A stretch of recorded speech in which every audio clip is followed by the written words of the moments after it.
You are watching Access LaPorte County Channel 97. Coming up next is the August 1st meeting of the Michigan City Common Council Redevelopment Joint Workshop. You can find more information for this meeting at www.accesslaportecounty.org. All right, and once we get started, I will mute and turn my video off for sake of consistency with the bandwidth so that I'm not breaking up. Are we Facebook Live as well or just recording? We are just recording, no Facebook Live. Awesome, thank you. All right, well, I would like to call to order the joint workshop of the Michigan City Common Council. And this workshop is in reference to proposed ordinance and the ordinance authorizing the City of Michigan City to issue an economic development lease rental revenue bond to be used for the purpose of constructing our 500 plus space parking garage and 12-story mixed-use building at the former Nixie Station block. I know we have several guests that are here this evening who will also be presenting at the council meeting. So we wanted to make sure that the council members had time to ask questions and speak on any concerns. So what I will do to make it easier is I'm going to turn it over to you, Skylar, and our attorney Serenek from the Redevelopment Commission, and then you can introduce our guests and then proceed as you would like to this. Thank you. Okay, I will introduce our guests tonight. We have Mr. David Flaherty and Brandon Bogan, both from Flaherty and Collins, who are our developers. Along with that, we have Mr. Attorney Adam Collins. Thank you for being here. We also have Attorney Randa Frampola with us as well, who is part of our bond council. Adam helps us with the redevelopment agreement piece of it. Mr. Rampola and Mr. Tom Everett help us with the bond council portion of it. Andy Mauser, unfortunately, had a car issue on his way here. So he let me know that just shortly ago. He is broke down in Plymouth. Hopefully he gets home safe. So he was going to be here and tonight. So that's our guests tonight. And they're all here and very familiar with the project that we've been working through. So with that, I will, Alan, where should we start? Let's just give a presentation. Let's start with the presentation of overview, and I'll hand it off to Mr. David Flaherty. Okay, great. Thank you, David. Good evening, everyone. Thanks for coming out tonight and listening to us. So I think you've heard about our company a little bit, so I won't spend a lot of time. I always love showing off our different properties and pictures, but we'll focus on Michigan City tonight, but just a little bit on Flaherty and Collins properties. I started the company 30 years ago with Jerry Collins. We're very specialized. All we really do are infill mixed-use public-private partnerships. So that's very focused. So most deals don't work for us, but this is exactly on point with what we do. We're an Indiana company. We develop around the country, not on the West Coast, but it's multifamily, mixed-use, structured parking, and the public-private, which adds a real level of challenges to it. But we've done it so many times. We're used to it, and I think we're pretty decent at it. We're not the largest in the country, but on some measurements, we are in the top 10, and that's of all types of developers. And you can kind of see from the map, we're pretty heavy in the Midwest. We've done literally billions in development and have billions coming. We employ it's pushing 500 people now, close to 15,000 units with first floor retail, and I can't remember exactly how many parking garages. We're very, very big on transit-orientated development, as we call TOD type development, which is pretty on point with what we have here, and actually will be the first one, I believe, in the state of Indiana. We've done a lot of them. I think this will be our 11th. We've never done one where the station is right there in the garage and part of the development, so that adds kind of a level of excitement for us. So there is complexities that go with that, but we're up to the challenge and things are moving along nicely. Maybe I'll touch a little bit on the economic impact, because these types of developments, it's not just building a development. It's really an enormous economic impact. Now, some cities have done actual economic impact studies that give us a kind of a basis to say where we're coming in. So here we conservatively would estimate over the first 5 years it'd be approximately $200 million economic impact to Michigan City. And that's just in the first 5 years. We've done some developments in northern Indiana recently. We did one in Mishawaka. We've also done LaPorte, and we've done Elkhart. We've got a second one coming in Mishawaka, but that kind of gives us some northern Indiana info. And what's interesting was so many of our deals that we're bringing we're bringing a product that does not exist. So we're bringing new people to Michigan City that wouldn't come here but for a product like this. And in this case, we have an affordable division. This is not what we would call affordable housing. I mean, our underwriting of our rents is higher than anything here, but the quality will be there. So we'll be bringing a lot of new people to the community. We're estimating around 80% will come from outside the zip code. And of those, in Mishawaka, 35% were actually from outside the state. Here, I think it might even be higher because I think we'll pull a lot of people out of Chicago that want some of the good things we have to offer here in Indiana. And what's also interesting, we're still dominated by the young professionals. I shouldn't say dominated, about 65%. So we bring people to the community that wouldn't be here but for this product. But then when if you're going to have kids in the family and everything, chances are you want the yard. So you're not going to stay in the property, but you get used to the neighborhood. You have friends. You're used to going to the restaurant, coffee shop. So 50% of our people stay in the same area. So we're bringing a lot of new people to town. And then when they kind of move on in life, they tend to stay in the same community, which is good. Will be good for Michigan City. We're on, I think it's 1.6 acres. We'll be building. There's zero taxes that are generated now, is my understanding, and so we have a minimum guaranteed payment of $810,000. That's just the real estate taxes alone.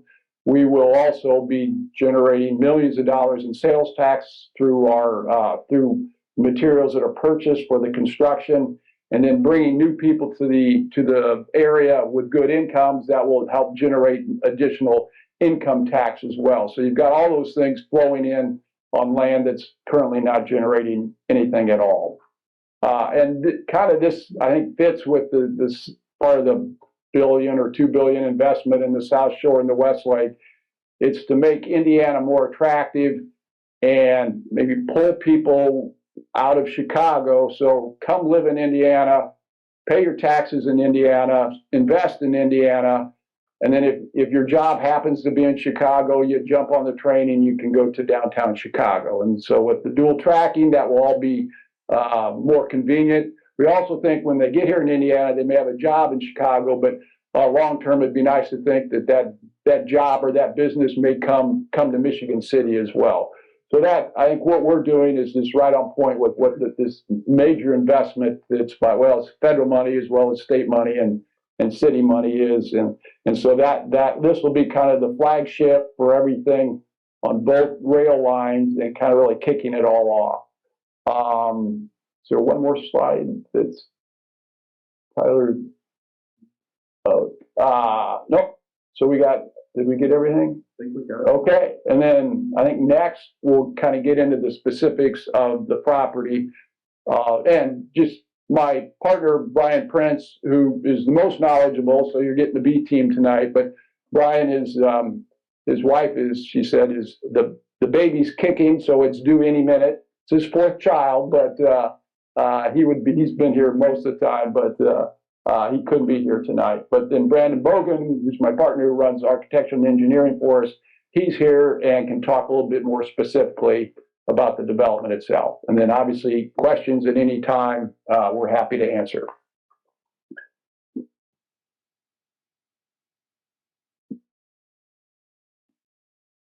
So along with Dave's presentation of the company, we just want to give you a high level kind of vision of the property of what we're at right now.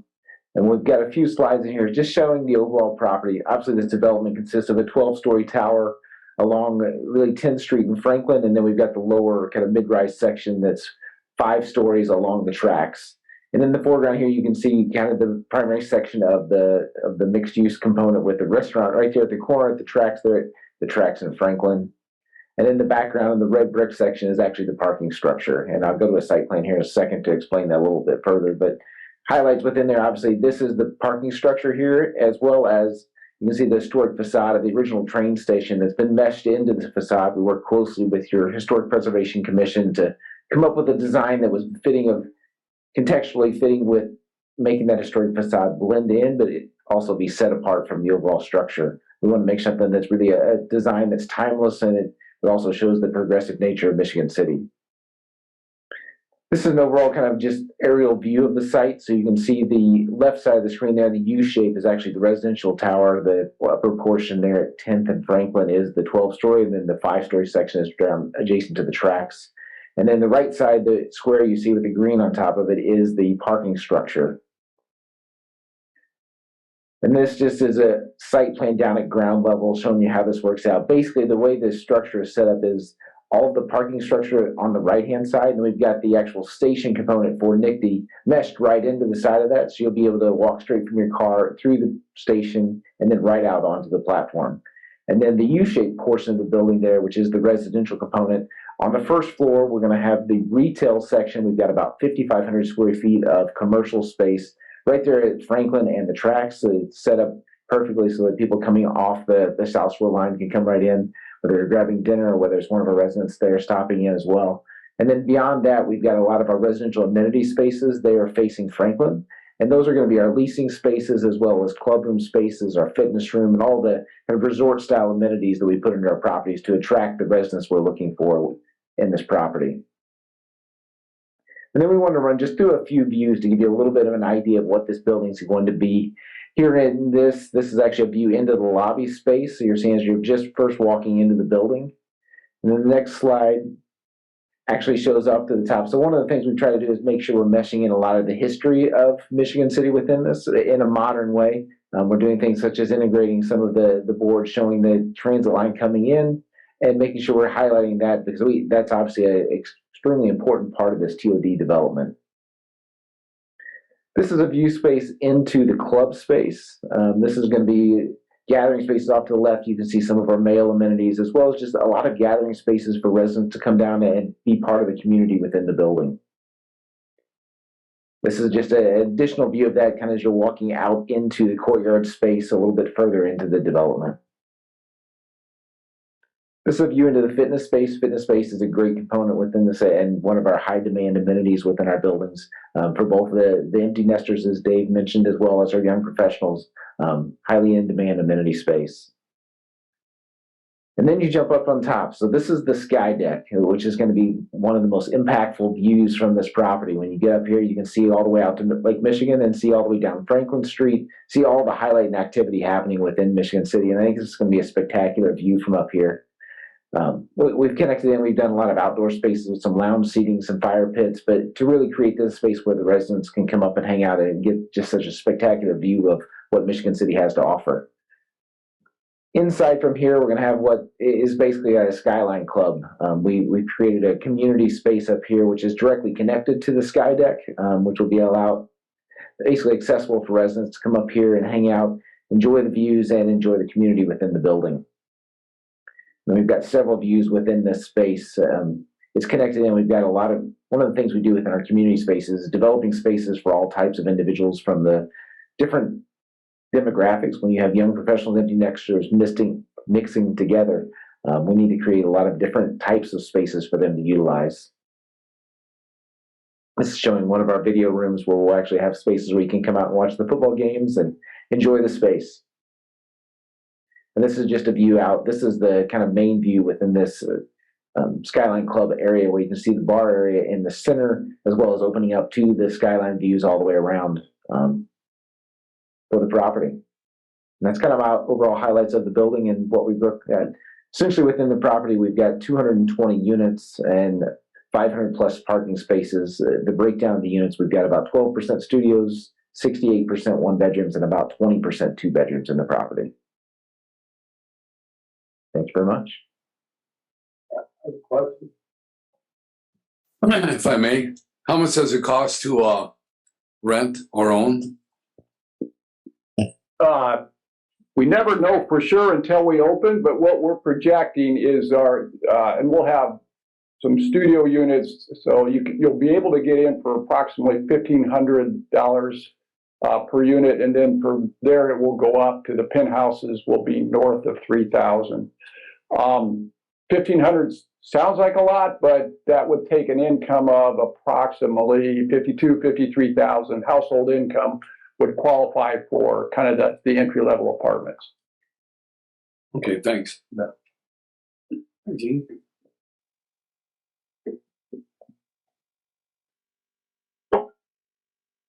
I do have a question, the same question. These are rentals. These aren't owner.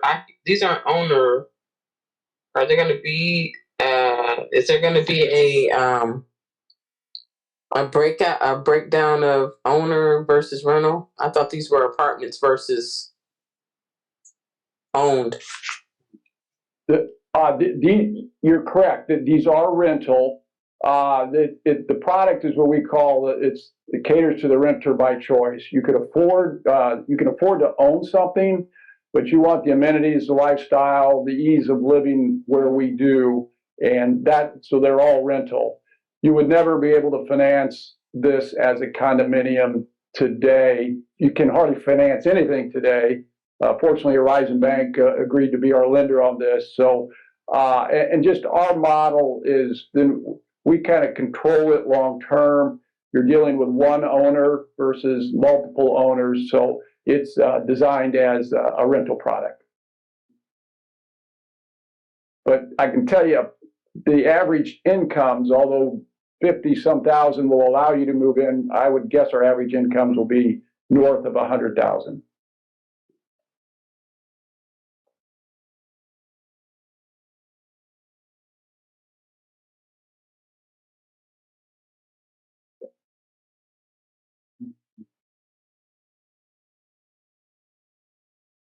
Any other questions from Mr. Flaherty? We have some, yeah, I have a few questions.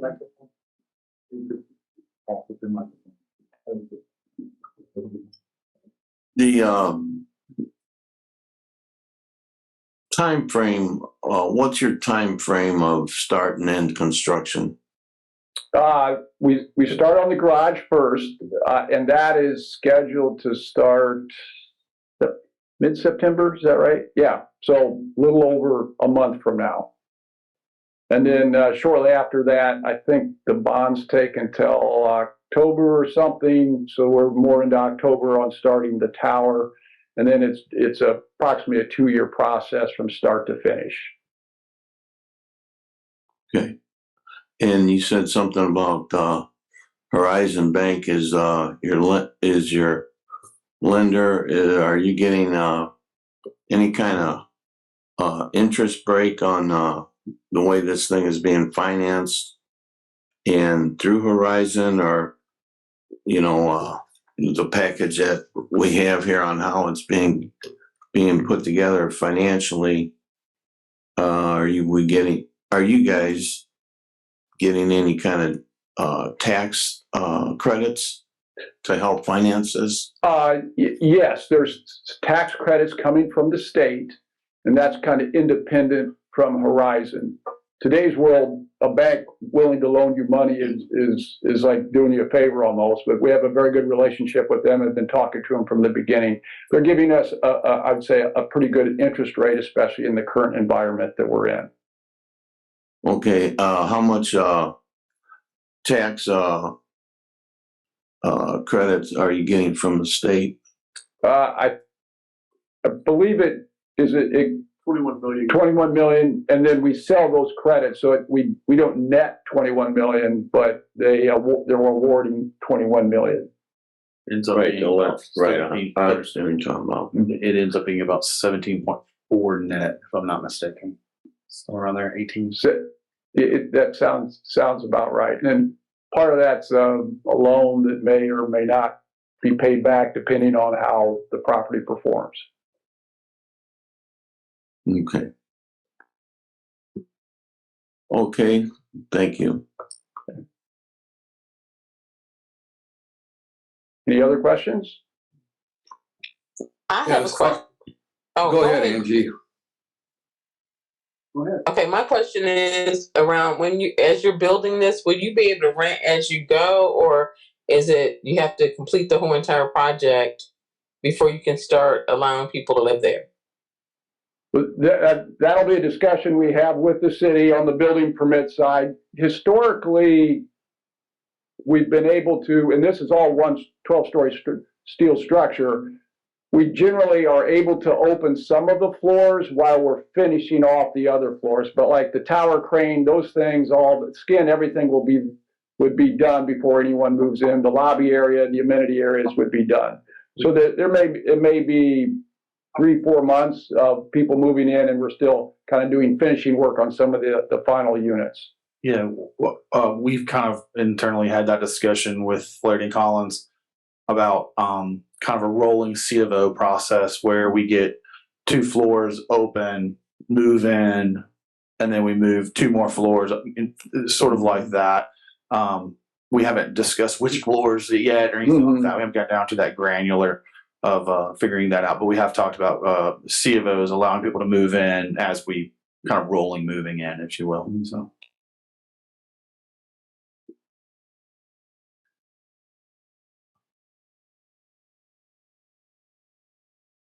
Oh, I got another question for you. Who is going to be your, have you contacted or had discussions with a builder for the project? Flaherty & Collins Construction is the general contractor. We don't self-perform anything. So of the hundreds of construction people on site, 3 or 4 will be Flaherty & Collins people. The rest will be different subcontractors. Okay. And are you having a commitment to build this thing with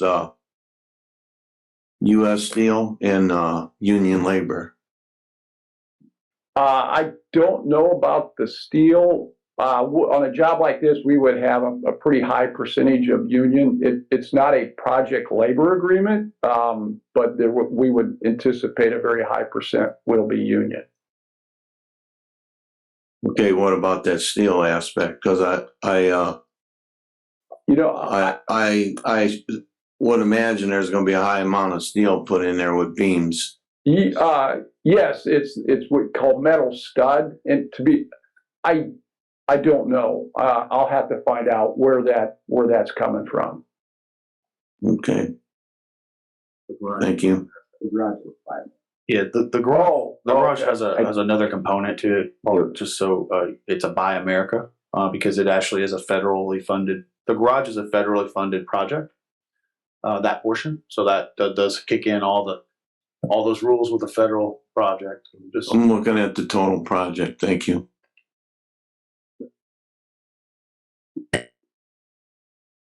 A question, getting back to the labor on this project. You said you suspect a percentage of the workers will be union workers. What is your track record as far as hiring union workers? I mean, are we talking 75% of the project will be union workers? 30%, 20%? What's your company's track record for this? Because I know that this is and I've heard it already, this is a concern. Understand. It kind of depends on the market. This is a pretty good union market. Like when we built in Chicago, it was 100%. When we're building in southern Indiana, it may be 20, 30%. Here I would anticipate it'll be 50 to 80%.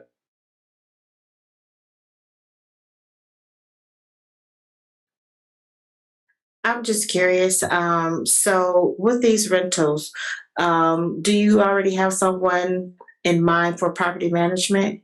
We manage all our own properties. We manage approximately 15,000 units, and we manage not just our own properties. We're hired to manage for others as well. Okay.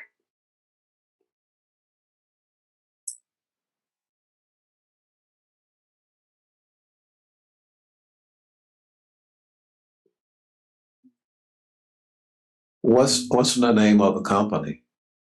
Of the management company? Yes. Flaherty Collins Management. We're not real creative when it comes to names. So Flaherty Collins Construction, Flaherty Collins Development, Flaherty Collins Management.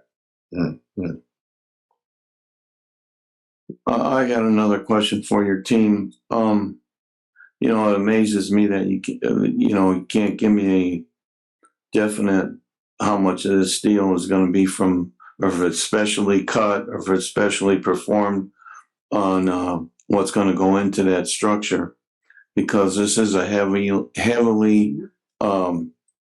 steel in section of the country right here in Northwest Indiana.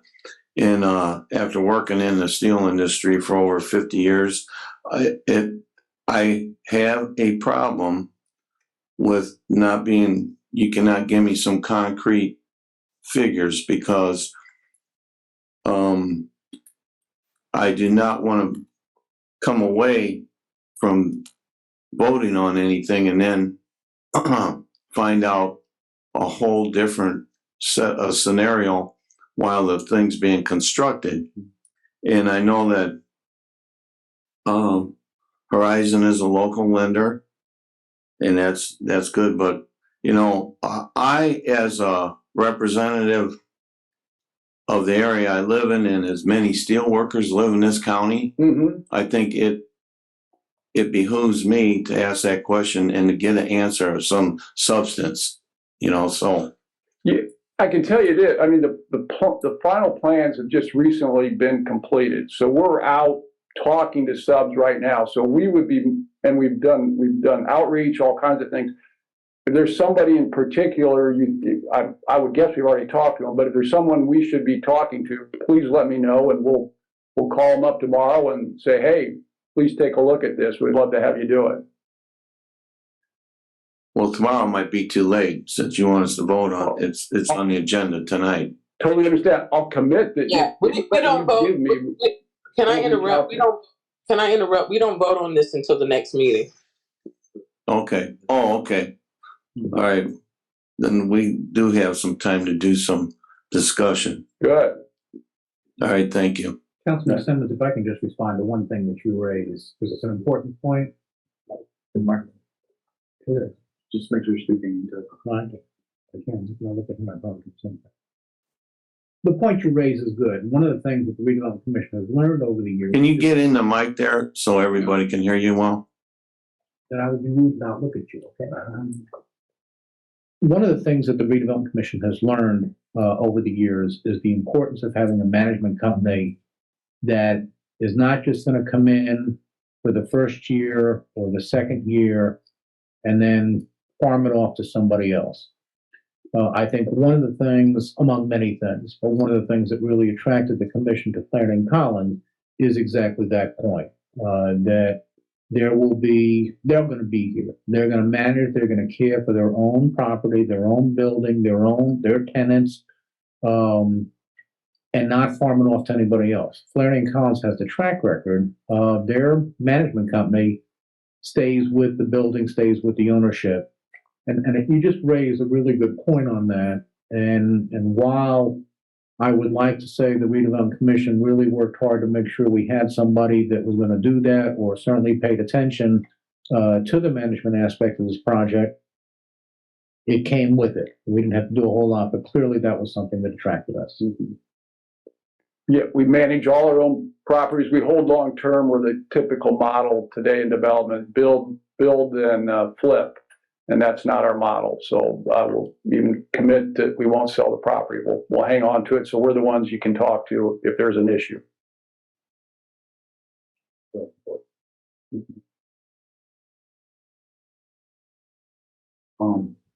One more question. Two questions, matter of fact. Getting back to the steel portion of it, because I was involved. I worked in the steel industry for 36 years.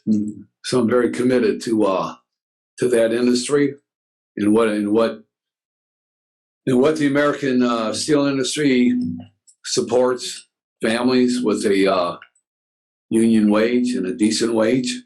That by the next meeting, when we vote on this, right now you say, you're not sure how much steel either from the United States is going to be used in this building or not. At the next meeting, I want a commitment from your company to tell the city council how much steel you're going to be using from the steel industry in the United States. Okay, I don't care about Chinese steel, Taiwan steel, because I know why people do it, because it's the cheapest way to go, because you're paying substandard wages in those countries, and we all know that scenario. So, you know, I'd like to see 100% United States steel being used in this building. I don't know why we can't do that. The parking garage, right, because it's federally funded, is going to do that. But this project here is being locally funded through a local bank and now through a bond through the city council. So I think that the city council should demand that 100% or pretty darn close to 100% of United States steel is used in that building. Okay? It may not be that the residents in the city are going to be able to afford to live in that building, because there's not a lot of people that I know right now can even pay $1,500 a month rent. But that's neither here nor there, because this is business. And then the second thing I want to know is a finite answer on the amount of union workers that are going to be used on this project. I don't want to hear a number, well, from 50 to 80%. That's a big, wide range. You know, and I understand, you know, you have a great company, and I'm not doubting that, but I want a commitment from your company to the citizens that live in Northwest Indiana, and that this project is all about, that they will be the ones coming over here, putting their hard hats on in the morning and their work boots on in the morning and going to work every day in building the structure. So at the next council meeting, or if you can get it beforehand and you can get it emailed out to the city council, that's fine. But I want to know those two answers. How much steel you're going to commit to putting in this building, and how many union workers are going to be working on this project? Thank you. Yeah, we'll go right to work on that. Brandon, you don't know, we've done these types of developments before. You know where the steel comes from? We'll find out. And we're not committed to anybody, so that's, yeah, and if there's people, here again, people we should be talking to, give me names so we can reach out to them right away. Well, I don't know names at U.S. Steel anymore, because it's been a while since I worked there, but U.S. Steel is one of the companies, that's the company I worked for over in Gary, Indiana. So you could probably call the plant manager over there and tell him what your project is, because he's very familiar with Michigan City, Indiana. And because he lives just over in, I think, Valpo.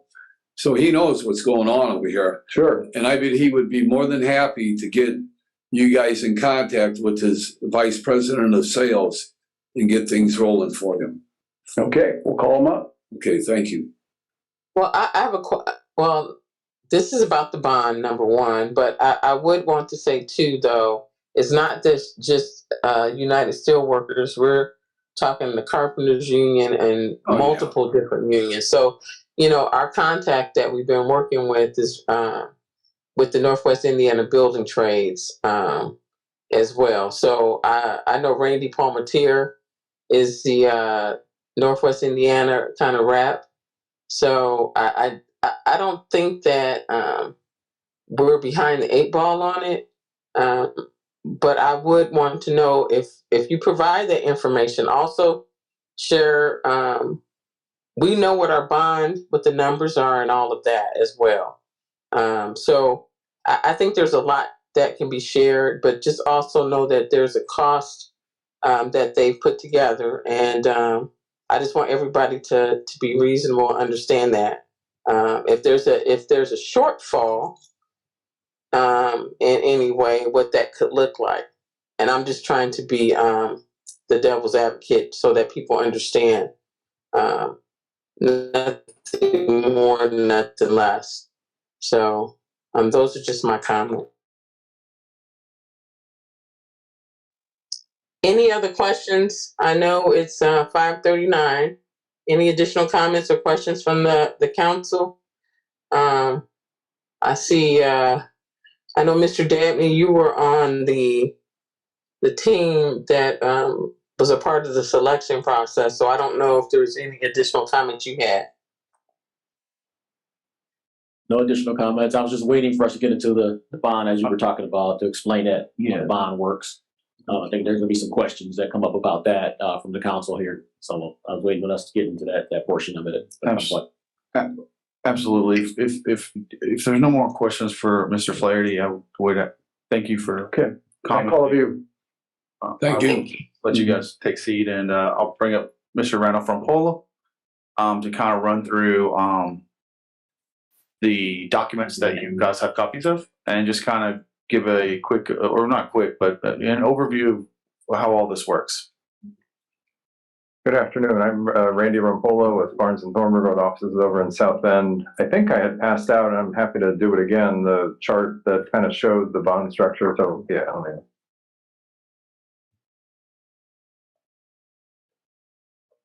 Thanks, Randy. All right.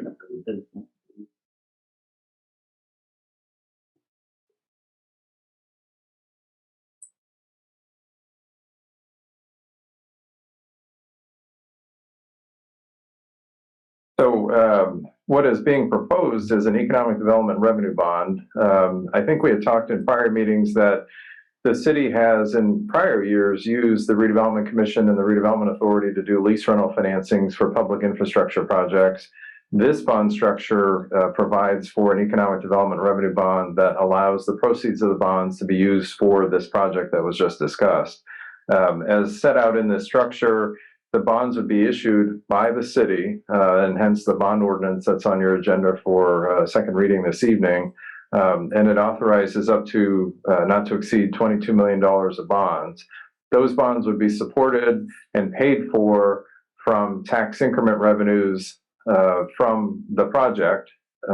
And so one of the actions on your agenda is a resolution approving action of the Plan Commission, which approved the action of the Redevelopment Commission to designate a separate allocation area for the project.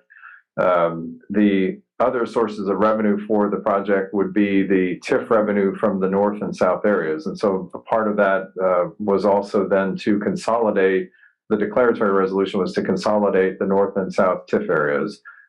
We've, I think, talked about that in prior workshops, that by consolidating, it will provide flexibility to the city to be able to use tax increment that may be generated in the north in projects in the south, and vice versa. And it'll provide just greater flexibility to use increment.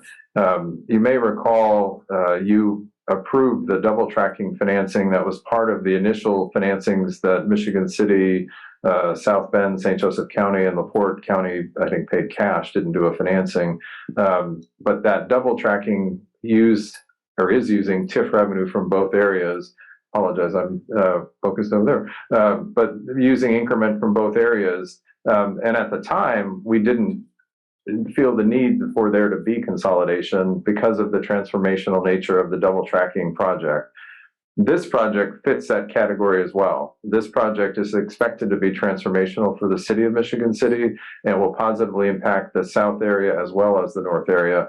But in looking at the long term, the recommendation from myself and from Andy Mauser at Baker Tilly, as you begin to have more development occurring in both areas, it would behoove the city to have the flexibility to use the tax increment from either the north or the south in both areas. And if you have projects that are not quite transformational, that maybe don't hit that legal threshold to be able to use TIF from the north into the south or vice versa, it will be problematic. And so by consolidating, you can have projects, infrastructure or economic development projects like this, that will allow you to use the increment from the entire area anywhere in the area.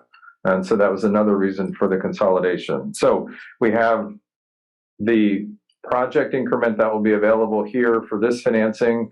The north increment and the south increment would be available as well. in addition to the project itself, the tax increment that'll be generated by the project, the developer will sign a taxpayer agreement that will guarantee the taxes they will pay, so that if for whatever reason the project increment is less than what they've guaranteed to pay in the project tax agreement, the developer will make up the difference. All of that leads to then what is the interest rate that the city could expect to get in the market. And we've talked about this before, the Redevelopment Commission and Authority lease model. This has a lease model as well, and that lease model allows you to do a tax backup. And I think I've said this before, the expectation is that you would never use that tax backup. And certainly if Andy Mauser would hear, he would confirm what I'm telling you, that their analysis from what they've done with the tax increment and the project increment and the project tax agreement provides sufficient security so that we know that the tax levy itself should not be needed for this project. And there's a legal threshold that we qualify, we have reasonable expectations to know that those revenues will be available, so we don't qualify as a controlled project, if you will, which leads to other approval processes that again aren't required here because we have those reasonable expectations. The increment then would be used to pay a lease rental, and the lease rental would be for a section of road. And that's one of the other resolutions that's on your agenda tonight.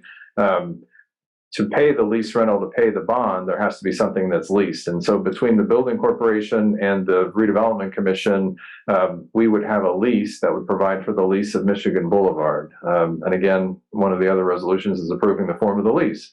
And Michigan Boulevard, as we talked with Skylar, we needed to lease something that would equate in value to the lease rentals. And so with the engineers, they've identified a portion of Michigan Boulevard. And why are we leasing a road instead of a structure? Primarily because two reasons. One, because you're leasing an existing road, you can pay a lease rental immediately. You don't have to wait until construction's completed. So if we were to lease the facility itself, we would have to wait until it's completed to be able to pay a lease rental. Here we lease the road, we can begin to pay a lease rental immediately. That's important because we want to avoid capitalized interest, which is basically borrowing money to pay interest. So if you couldn't make a payment until a project was completed, you would have to finance the payment of interest until that happens. So in this case, we lease that section of the road for the period of years of the financing. The lease itself has a not to exceed lease rental, but it also provides that that lease rental will be reduced so that when the bonds are issued, the actual lease rental will be equal to the debt service on the bonds. I think the bond ordinance that's before you presumes that a not to exceed 7% interest rate. We don't expect the rate to be that high. Andy Mauser has communicated with the Redevelopment Commission. I think he said at prior workshops, we're expecting it to be somewhere in the high 5s and low 6s. That's based on the current market, but we have kind of the not to exceed lease rental, the not to exceed interest rate, so we don't have to come back before you and start the approval process all over again. We essentially set out the parameters. With that lease structure, then that allows the bond proceeds to be provided to the developer so that the developer can build the project, and the bonds can be repaid from that lease rental. So in essence, that is the structure that's before you in the proposed financing. I'm happy to answer any questions. I know I ran through it, but happy to answer questions. I got a couple questions for you, Mr. Rapogel. Did I get that last name correct? Rumpola, but if you don't call me late for dinner, I'm good. Right. Yeah. On the you said the reasonable expectations on your calculations on the amount of money there. What are some of those reasonable expectations on how much money you're talking about in the areas? And I understand what you are talking about combining these areas. And is that to have enough funding available for anything that's going on in the structure of the facility we're talking about right now on amount of capital available? For for this financing to be able to use the increment from both the north and south areas, we technically wouldn't have to combine them because we feel that this project will be transformational to the city, just like the double tracking the railroad. It's the cost of the track that you helped partially finance a few years ago. So, but the reason why we're talking about consolidating the area now is because we had to do the amendment to designate the project itself as a separate TIF allocation area. So that area, that's kind of ground zero for the increment that the project will generate. And that increment has been estimated by Baker Tilly, and along with the taxpayer agreement that the developer will sign to guarantee the payment of taxes, which effectively will be the increment. As Mr. Flaherty indicated earlier, the property as it is now is, I think, mostly are all exempt, and so there are no property taxes being paid. So the building itself will be everything that all of the assessed value, all of the taxes generated from that new assessed value will go to the TIF increment. So that project, the project itself will generate increment. But as far as your question, as far as the consolidation, that was more about having the flexibility in the future so that if there are projects that maybe don't reach that high transformational threshold for the city, you would still then be able to, if you had north increment, for example, in excess of it, you would have the ability then, it wouldn't be north, it would be the consolidated area increment. You would have the ability to use it in the south. Right now, you would be encumbered or it would be difficult to be able to do that unless you could say with a straight face that project in the south is transformational. And consolidating takes that away. If I could just finish, as far as the reasonable expectations, Baker Tilly went through, and I know they handed out, I think, something back in May. I only have one copy of it, but it shows the increment that has been collected from the north and the south.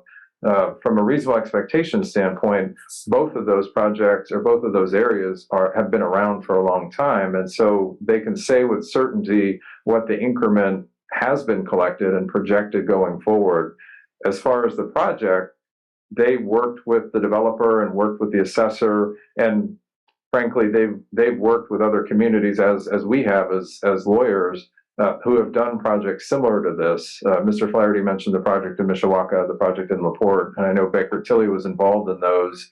Or certainly the one in Mishawaka, as we were as bond counsel, and so they can predict and work with the assessor to predict the project increment. And also, the developer, as I said, is willing to sign a taxpayer guarantee that the taxes that are expected to be paid from that project, they will guarantee the payment of those taxes. And I think Mr. Flaherty could confirm there are some communities where, depending upon assessments and timing, they've actually had to make good on that promise. So okay, and so how is this going to affect? Like you're getting into the consolidation of these two areas. So how's that going? And I understand when you're talking about the flexibility to use that money because that's been a hindrance for a while. But how's that going to affect any of the bond issues that they have out there? Is this going to be new money on the effective date of the plan on it says January 1st, 2023? Is that money specifically going to go into another account? No. The project allocation area will be specific to this bond issue. The TIF that's being generated in the north and the south outside of the project area will continue to be generated. And according to the numbers that Baker Tilly has, and they show all of the outstanding bonds from the north and south. And after you pay all of the outstanding bonds and pay this new bond that would propose to be issued, you still end up with coverage ranging from 170 and down to about 150.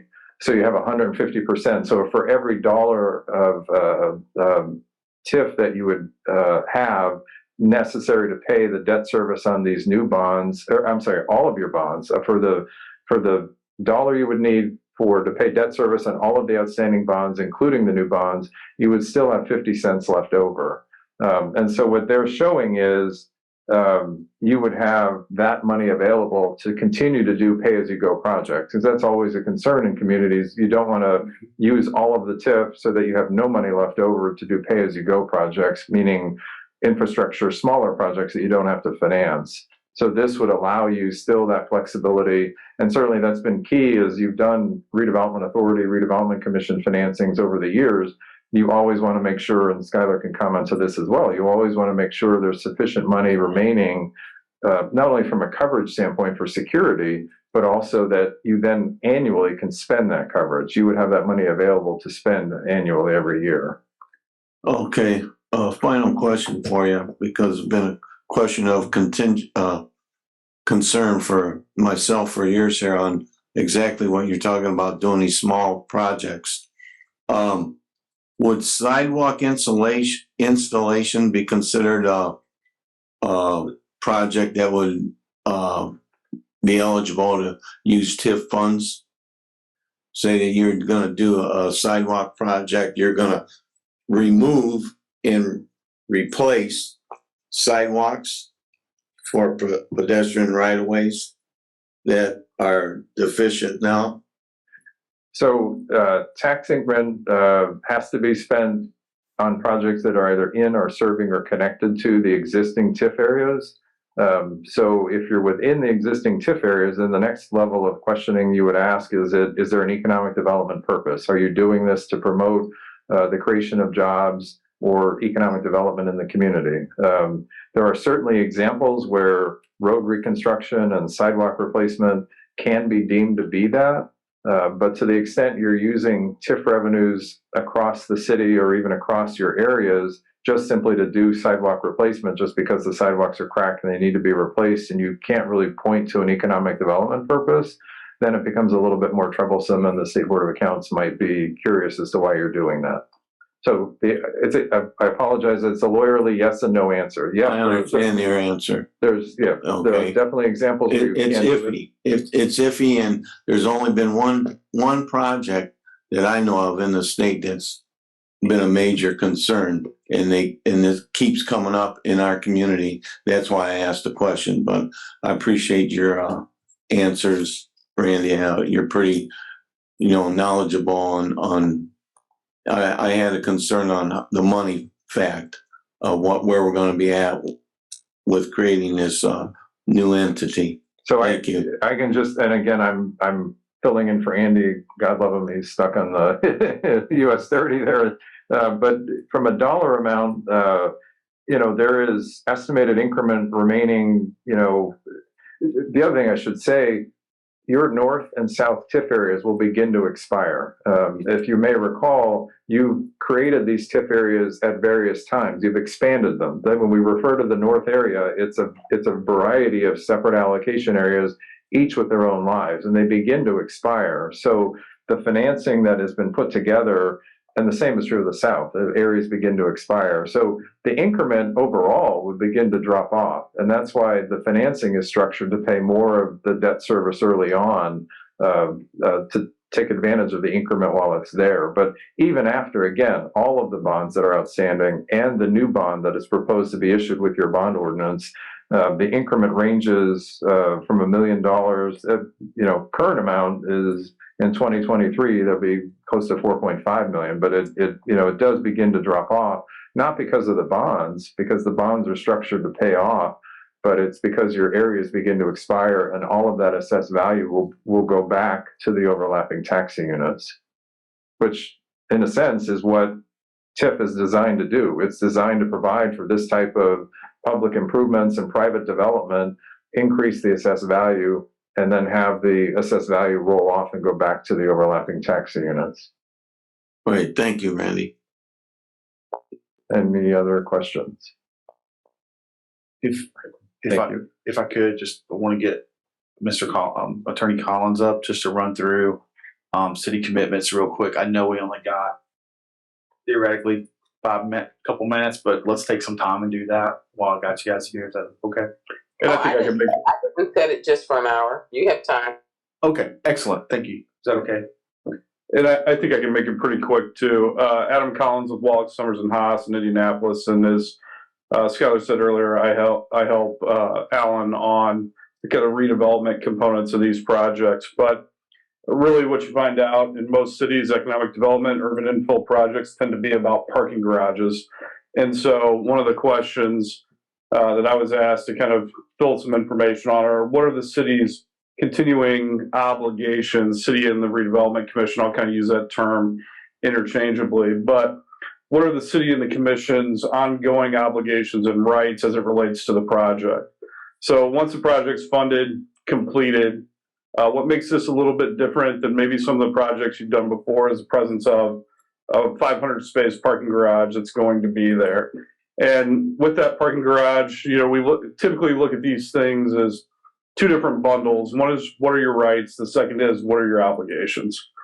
As we look at rights here, particularly in this project, we really have two that are present for the city. One is the use of the rooftop, and I think is it the third floor rooftop, fifth floor, thanks Skylar, fifth floor rooftop that will be a space that can be used as an amenity by the city in whatever manner it wishes to use it. Secondly, you have the right to use the parking spaces during the times that they're not reserved for NICD. So there's approximately 450 some odd spaces that NICD will have set up from 6 a.m. to 2 p.m., which is roughly their reserved times, that those have to be available for commuters. At all other times, those will be available for use by the public. That's a pretty significant public asset and resource, typically in a downtown urban environment. You want to have the opportunity to have those spaces available in the evening. Events, retail, weekends, all those things that kind of coincide and are the opposite of what your commuters will use those times for. So that's again, 400 parking spaces, 450 plus parking spaces that are available along with the fifth floor rooftop.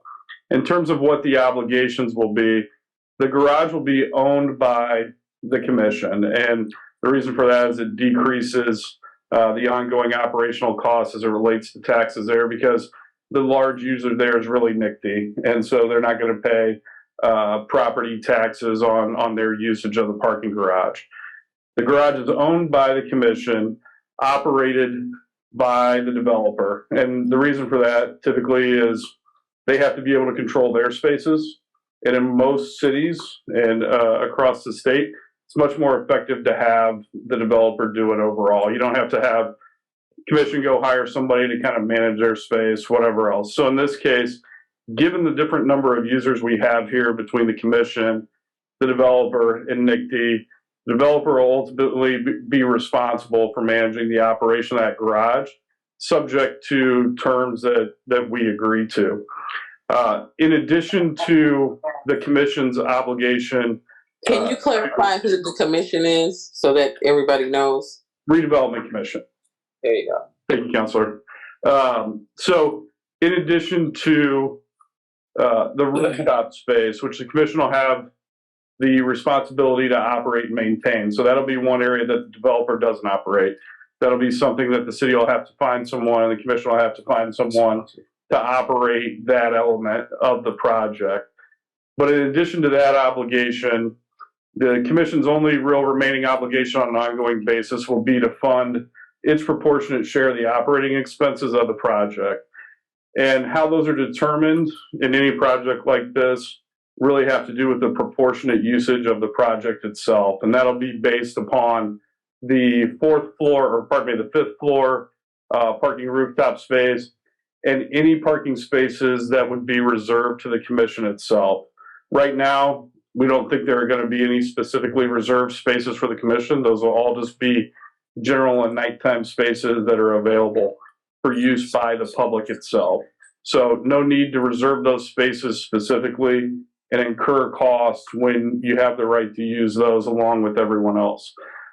Looking at the kind of breakdown in terms of where we thought cost would be, it's around, I think 15-20%. And it looked based on the numbers that we've been provided by the developer today, we think is roughly around $20,000 annually is what the cost would be to help, and that's cover insurance, cleaning, any safety components, security, all those components related to repair, masonry, tuck pointing, all that stuff that goes on from year to year to kind of maintain and take care of a parking garage.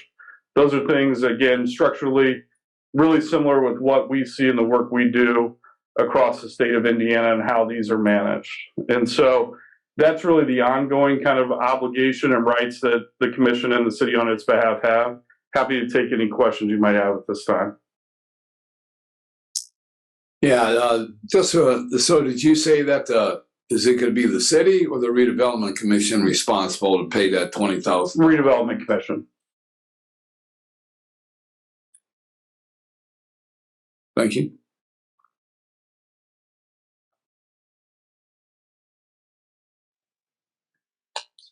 Thank you. Are there any other questions?